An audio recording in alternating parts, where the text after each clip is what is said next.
Émotionnel ou rationnel, en accord ou à l'opposé. Les rencontres de l'heure. C'est l'heure de la rencontre avec le duo infernal Emmanuel Latraverse et Nick Payne. Bonjour à vous deux. On va commencer avec Nick aujourd'hui parce que Nick, tu avais une petite mise au point par rapport à une information que tu as partagée hier à l'émission. Je te laisse quelques secondes pour la faire. Oui, très rapidement. J'ai parlé de la proportion d'élèves nés à l'extérieur, à l'étranger, dans les écoles montréalaises. Les chiffres que je donnais hier, là, qui allaient, disons, allons-y globalement, plus de la moitié des écoles de Montréal ont plus de la moitié des élèves provenant de l'extérieur. J'ai fait erreur là-dessus, c'est-à-dire que ce sont les élèves, c'est le lieu de naissance des élèves et de leurs parents. Alors, ça reste un peu dans les mêmes eaux, mais c'est pas la même chose. Je tenais à faire la nuance là-dessus. Et encore une fois, par rapport à cette grande question de laïcité, vous voulez parler de l'école Bedford, bien sûr, une grande nouvelle aujourd'hui sur la suspension du brevet d'enseignement des 11 enseignants. Emmanuel, on t'écoute. Ben, moi, je trouve que c'est venu un peu clarifier le débat. Vous savez, moi, avec mes côtés journalistiques, je mets tendance à mettre des gants blancs et d'être d'une prudence peut-être trop forte pour une analyse politique. Mais c'est très facile de faire le pas entre problème d'intégration, religion et islamisme, là, tu sais, dans le débat public, là. D'autant plus de la façon dont le rapport original d'enquête était écrit. Là, à partir du moment où les gens qui ont enquêté précisément sur ces 11 professeurs-là viennent conclure qu'ils ont enfreint la loi sur la laïcité, je trouve que ça permet de mieux cadrer la suite du débat. Et surtout de lui donner une légitimité qui est importante. Parce qu'à partir du moment où le gouvernement décide qu'il veut se pencher sur la question de la religion dans les écoles, on l'a vu avec l'espèce de ressac viscéral multiculturaliste là, contre la loi 21. Quand tu t'embarques là-dedans, il faut vraiment que tu sois sur un terrain ultra solide au-delà des considérations électorales. Je pense que c'est des enjeux très litigieux. Puis à partir du moment où c'est une voix indépendante qui vient comme le confirmer, là, mais ça donne des assises beaucoup plus solides au gouvernement. Et le fait qu'il agisse avec autant de rapidité, rappelez-vous, quand M. Drainville a déposé le rapport initial sur Bedford, il faisait le calcul que ça prendrait jusqu'à 3 semaines avant de se prononcer sur s'il fallait ou non suspendre ces enseignants-là. Là, ça a pris 2 semaines, pas plus, là. Et une semaine, même, si je ne m'abuse. Oui, c'est ça, 10 jours pour qu'on en vienne non seulement à les suspendre, mais à suspendre leur brevet le temps de l'enquête, s'assurant qu'ils n'aillent pas sévir ailleurs pendant ce temps-là. Là. Mais ce qui est triste, c'est que ça démontre à quel point, quand la machine se met en marche puis qu'ils veulent vraiment, les choses se règlent facilement. On n'est pas obligé d'attendre tout le temps des mois et des mois avant que le processus soit enclenché, Nick. Oui, ben c'est aussi quand la machine médiatique et de l'opprobre ou de l'opinion publique se met de la partie. Hein. Soudainement, on se trouve de la motivation, puis on trouve des moyens d'agir. Emmanuel a raison de dire de dire entre les lignes que Bernard Drainville a aussi été prudent, méthodique dans son approche. Il le disait lui-même aujourd'hui. Hein, il s'est fait interroger là-dessus par des journalistes qui lui ont dit « Pourquoi vous n'avez pas... vous semblez avoir fait preuve d'une sorte de gradation dans votre démarche. Au début, vous parliez un peu moins de la question de la laïcité, puis maintenant davantage. Drainville s'en est défendu, mais il a aussi dit « Maintenant que j'ai l'avis des gens du comité, je peux agir. » Du reste, ça n'a pas empêché Gabriel Nadeau-Dubois, par exemple, de Québec solidaire, traditionnellement un peu plus frileux là, sur les questions de laïcité ou en tout cas sur la loi 21 à tout le moins, de dire que il y a désormais une surenchère regrettable entre Parti québécois et CAQ sur la question de la laïcité dans le dossier Bedford.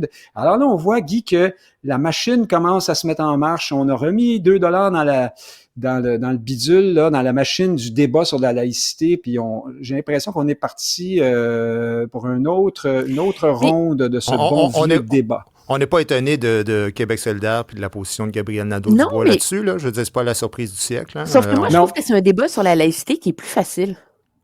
Quand tu es dans un débat sur la laïcité, sur le port des signes religieux, rappelez-vous, on était dans la présomption de prosélytisme. Tu sais, c'était un peu ça. Mais là, vous reprochez à quiconque porte un signe religieux de pouvoir convertir ses élèves, nanana. Là, à partir du moment où tu as un débat sur la place de la religion dans la façon d'enseigner, sur la place de la religion dans les méthodes des profs, dans l'attitude des profs, la place de la religion dans les couloirs. Là, tu es dans un contexte où la laïcité est sur un terrain ultra solide, là. Parce que est-ce que l'école devient laïque ou non? Et ça, c'est factuel, là. À partir du moment, c'est un peu, puis je pense que tout le débat sur les espaces de prière dans les écoles à l'époque avait comme un peu ouvert la porte à ça. Mais je trouve que c'est comme, dans mon esprit, c'est plus facile parce que c'est assez difficile de s'opposer à l'idée que des profs fassent leurs ablutions en classe, là. Oui, mais tu sais, Emmanuel, non, mais t'as raison de dire ça, mais ce qui est malheureux là-dedans, c'est qu'on est nombreux au début à avoir dit, tu sais, par rapport au port des signes religieux, puis on va parler du port du signe du voile, parce qu'essentiellement, ça tourne souvent autour de cette question-là. Mais il y a bien des gens qui disaient, ben voyons donc, c'est un vêtement, c'est pas du prosélytisme, c'est une façon de s'habiller. Puis on disait, ben non, c'est déjà du prosélytisme de faire ça. Et c'était prévisible ce qui s'est passé.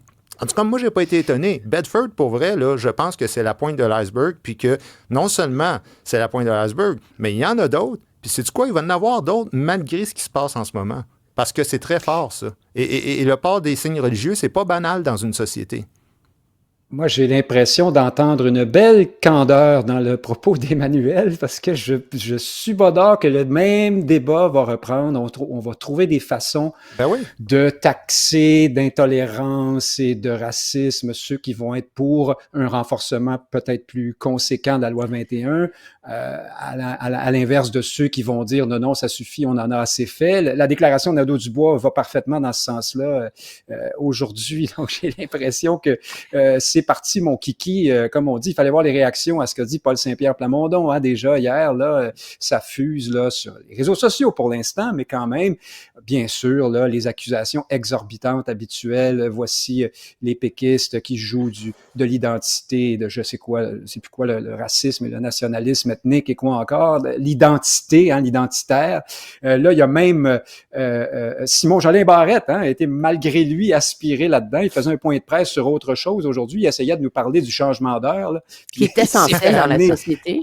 À l'heure oui, très important. Il nous a ramené à l'heure du débat il s'est fait ramener à l'heure du débat sur la laïcité. Il a été obligé de se prononcer, lui, puis de dire que, la laïcité, c'est un processus et que la loi 21 telle qu'elle a été faite, effectivement, peut-être qu'il faudra aller plus loin par la suite. C'est ce qu'il fallait lire entre les lignes. Alors moi, je vois se mettre en place le débat habituel. Je pense que ceux qui aiment beaucoup choisir la position de la vertu dans tous les débats touchant à la question de l'identité vont trouver des façons de garder la même position. L'identité, là, pour QS, là, c'est bon pour tout le monde, sauf les Québécois. L'identité chez les Québécois, le synonyme de l'identité chez les Québécois, ça s'appelle du racisme. Puis la fierté identitaire des autres nationalités qui arrivent ici, ça, c'est une grande vertu. La candide Emmanuel va répliquer à ce que tu lui as dit. On est en train de perdre ton son, Emmanuel. Donnez-lui du son au moins, quand même. Est-ce que tu as appuyé sur un petit bouton pour éteindre ton son ou on t'a perdu? Je ne sais pas trop ce qui est en train de se passer. Enfin, sinon, Nick, je ne sais pas si tu as quelque chose à rajouter là-dessus ou on peut passer à l'autre sujet, mais j'aurais aimé le faire avec Emmanuel. Oui, non, mais je pense qu'elle fait. Écoute, s'il y a une chose à rajouter pour nous montrer que la machine est repartie, ce sont les injures odieuse, il faut le dire, là, d'un prédicateur bien connu à l'endroit de Marois Risky. Hein? Pourquoi Marois Risky? Parce qu'elle porte ce dossier-là haut et fort et elle est très, très, très critique dans ce dossier-là de l'inaction, notamment du centre de services scolaires, mais même aussi, elle critique dans une certaine mesure M. Drainville. Pourquoi elle aussi? Parce que, le prédicateur en question l'a traité de marocaine de service. Hein? Je rappelle que Mme Risky est née au Québec, mais on voulait quand même utiliser ses origines un peu pour dire que une personne ayant ces origines-là devrait nécessairement être en faveur du groupe des 11 profs dominants de Bedford. C'est odieux et j'ai trouvé qu'il y avait une belle solidarité, là, notamment de Paul Saint-Pierre Plamondon, mais aussi du bureau du premier ministre Legault pour appuyer Mme Risky là-dedans, qui s'est pas gênée de leur renvoyer l'ascenseur. Hein. Elle a fait une publication pour les remercier de leur appui. Mme Risky, en ce moment, là, j'en parle, si tu me permets, Guy, une seconde, là, elle est vraiment... on la sent libérée aussi de la ligne de parti. Hein. Elle est vraiment très, très, très bruyante. Je me demande même, moi, si elle n'est pas un peu en train d'être la Catherine Dorion des libéraux. Ceci dit, sans aucun rapport avec le fond des choses, mais dans cette façon d'être au devant de faire plus de bruit que le reste du parti. Ça lui était déjà arrivé autrefois lorsqu'elle avait critiqué l'austérité. Hein. Ça avait même un peu abîmé ses chances de se présenter à la chefferie libérale autrefois. En ce moment, je suis pas sûr, moi, que tout le monde trouve ça super agréable au PLQ d'entendre Marois Risky parler plus fort que tout le... On n'entend plus les libéraux, en fait, dans ce débat-là depuis quelques jours. Emmanuel, on t'a retrouvé, alors vas-y.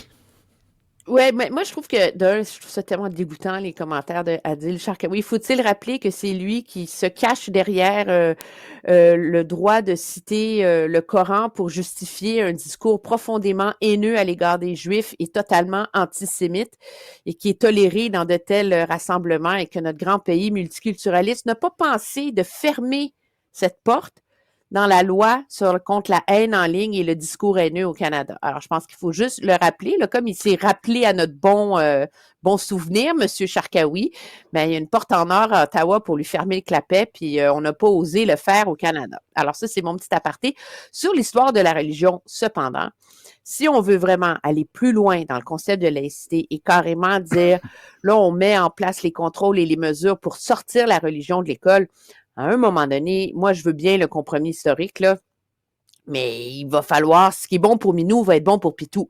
Et l'idée de continuer à subventionner des écoles religieuses, que ce soit des écoles catho, des écoles juives, des écoles musulmanes ou quoi que ce soit, à un moment donné, les écoles privées qui persistent à vouloir enseigner la religion vont devoir faire le pari de sortir du giron de l'État. Là. Tu peux pas être crédible sur la question de la religion à l'intérieur des murs de l'école si tu continues par la porte en arrière à subventionner finalement des écoles qui sont à vocation religieuse. Écoute, ça fait une semaine que je suis ici, puis ça fait une semaine que je répète, je tape sur le même clou que toi, Emmanuel. Non, mais c'est vrai, je trouve que c'est d'une incohérence totale de se scandaliser de ce qui se passe là-bas, alors qu'on sait particulièrement des écoles juives dont le permis est renouvelé à chaque année malgré des évaluations qui sont extrêmement mauvaises. Je trouve ça absolument inacceptable, mais pas que. Il y a une majorité d'écoles chrétiennes là-dedans aussi.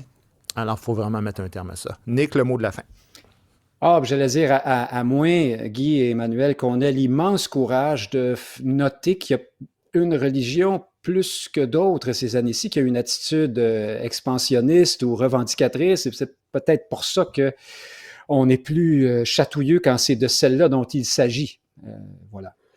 Oui, mais le principe demeure le même. Si en termes de loi et de tribunaux, tu veux baser tes interventions de l'État sur des bases solides, il faut qu'il y ait quand même une certaine équité dans ta façon de procéder. Puis, objectivement, je suis pas sûre que dans des écoles religieuses où on montre, des écoles catho, où on montre à des filles des forêts de bouleaux morts là, pour leur faire peur sur l'avortement, puis où on dit aux enfants de 7 ans qui devraient être les enfants de Jésus, puis rentrer dans les ordres, là, c'est vraiment à la hauteur des valeurs de notre société non plus, là. Oui, ben en fait, une société qui se dit laïque avec quelques écoles religieuses, c'est comme un végétarien qui mange de la viande une fois de temps en temps. T'es pas végétarien. Je vous laisse là-dessus, c'est toujours très intéressant. Merci. On se reparle demain, Emmanuel, et peut-être Nick, je ne sais pas encore. Salut.